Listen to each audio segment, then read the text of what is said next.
بسم اللہ الرحمن الرحیم۔ السلام علیکم ورحمۃ اللہ وبرکاتہ۔ میرے پیارے دوستو، آپ دیکھ رہے ہیں میرے یوٹیوب چینل اسلامک حدیث۔ آج میں آپ کے سامنے ماہ محرم الحرام کے چند فضائل و واقعات بیان کروں گا۔ میرے دوستو، قمری سال کا پہلا مہینہ محرم الحرام کا بابرکت اور مقدس مہینہ ہے، جو کہ شروع ہو چکا ہے۔ اس ماہ مقدس میں سن ہجری تبدیل ہوتا ہے۔ لفظ محرم حرم سے ماخوذ ہے، جس کے معنی ہے عزت اور احترام کے۔ محرم کو محرم بھی اسی لیے کہا جاتا ہے کہ اہل عرب اس مہینے میں اپنی تلواروں کو میان میں ڈال لیتے تھے اور قتل و غارت سے بالکل ہی رک جاتے تھے، یہاں تک کہ لوگ اپنے دشمنوں سے بھی بے خوف ہو جاتے۔ باپ یا بھائی کے قاتل سے ملتے تو اس سے کچھ نہ پوچھتے، نہ کسی سے لڑائی جھگڑا کرتے۔ گویا زمانہ جاہلیت میں بھی لوگ اس مہینے میں کسی انسان کے قتل و قتال، جنگ و جدال کو حرام سمجھتے تھے۔ اللہ تبارک و تعالیٰ کے محبوب صلی اللہ علیہ وسلم کی آمد کے بعد اسلام میں اس ماہ مبارک کی حرمت اور عظمت اور زیادہ بڑھ گئی۔ قرآن مجید میں ارشاد ہے کہ بے شک اللہ کی کتاب میں اللہ کے نزدیک گنتی کے مطابق اس وقت 12 مہینے ہیں جب سے اس نے آسمان و زمین بنائے ہیں۔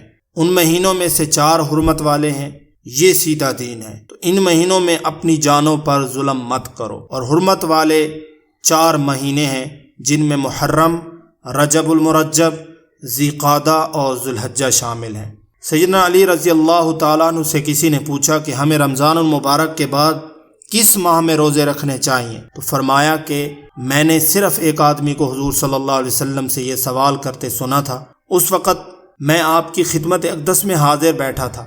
نبی صلی اللہ علیہ وسلم نے ارشاد فرمایا تھا کہ اگر تو رمضان کے بعد روزہ رکھنا چاہے تو محرم الحرام کا روزہ رکھ، کیونکہ یہ اللہ کا مہینہ ہے۔ اس میں ایک ایسا دن ہے جس میں اللہ نے کچھ لوگوں کی توبہ قبول فرمائی ہے اور کچھ لوگوں کی توبہ قبول فرمائے گا۔ ایک اور جگہ نبی صلی اللہ علیہ وسلم نے ارشاد فرمایا کہ جو شخص محرم الحرام میں روزے رکھتا ہے تو اسے ہر روزے کے بدلے میں 30 روزوں کا ثواب ملتا ہے۔ رسول اللہ صلی اللہ علیہ وسلم کا ارشاد ہے، جو شخص محرم الحرام میں پہلے 10 دن تک مسلسل روزے رکھے گا، گویا اس نے 10,000 سال تک اس طرح عبادت کی کہ رات میں قیام کیا اور دن میں روزہ رکھا۔ رسول اللہ صلی اللہ علیہ وسلم نے پھر ارشاد فرمایا کہ جس نے ذی الحجہ کے آخری دن اور محرم کے پہلے دن روزہ رکھا، گویا اس نے گزشتہ سال کو روزوں میں ختم کیا، یعنی سال بھر روزہ رکھا اور آئندہ سال بھی روزوں سے شروع فرمایا۔ اللہ نے ان روزوں کو اس کے 50 سال کے روزوں کا کفارہ بنا دے گا۔ اس ماہ مقدس کا 10واں دن، جسے عاشورہ کا دن کہتے ہیں، عاشورہ سریانی زبان کا لفظ ہے جس کے معنی جامع برکات کے ہیں، اور یہ یوم عاشورہ ہر سال مسلمانوں کے لیے جامع برکات بن کر آتا ہے، اس لیے اہل عرب نے اس دن کا عاشورہ کے نام سے موسوم کیا۔ علماء کا کہنا ہے کہ اللہ نے اس دن کو عرش، کرسی، لوح قلم، جنت اور حضرت آدم، حضرت اماں حوا، زمین و آسمان اور ارواح کو پیدا فرمایا۔ اسی دن حضرت ابراہیم علیہ السلام کی ولادت ہوئی، اسی دن ان کو آگ میں ڈالا گیا، اسی دن ان کی آگ گلے گلزار بنی، اسی دن اللہ نے بنی اسرائیل کو فرعون کے ظلم سے نجات دلائی۔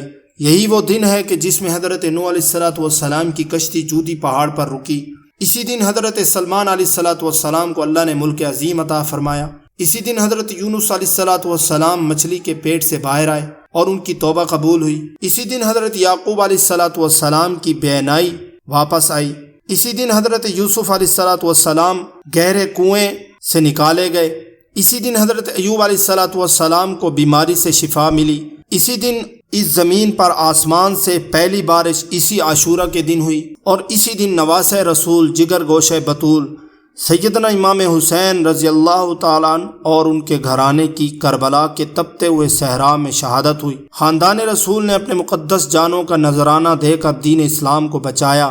محبوب خدا کے پیارے اہل بیت اطہار نے ہر ظلم و برداشت کیے، تیر کھائے، مگر ہر قدم پر صبر و استقلال کی عظیم اور جلیل و قدر مثالت نظر آئے۔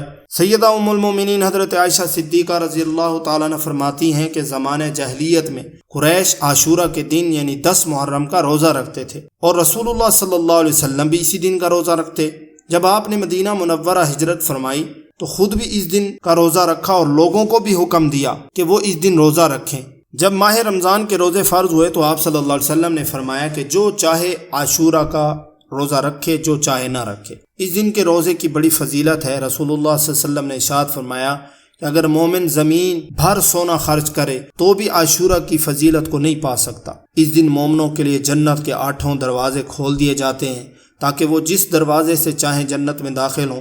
رسول اللہ صلی اللہ علیہ وسلم نے ارشاد فرمایا جس نے عاشورہ کے دن غسل کیا سوائے مرض الموت کے کسی بیماری میں وہ مبتلا نہیں ہوگا۔ عاشورہ کے دن روز آنکھوں میں سرما لگانا آنکھوں کی بیماری کے لیے شفا ہے۔ آپ صلی اللہ علیہ وسلم نے فرمایا جو شخص عاشورہ کے دن اپنے اہل و عیال پر خرچ کرتا ہے تو اس کو اللہ تعالیٰ پورا سال وسعت سے رزق عطا فرماتا ہے۔ اس دن صدقہ خیرات کرنا بڑا ثواب کا باعث ہے، اس سے گناہ جڑ جاتے ہیں اور درجات بلند ہوتے ہیں۔ اللہ تعالیٰ ہمیں اس ماہ مقدس کا ادب کرنے کی توفیق عطا فرمائے اور محرم الحرام اور قربانی اہل بیت کے صدقے سب کی مشکلات آسان فرمائے اور ہمارے ملک پاکستان کو دہشت گردی فرقہ واریت سے محفوظ فرمائے۔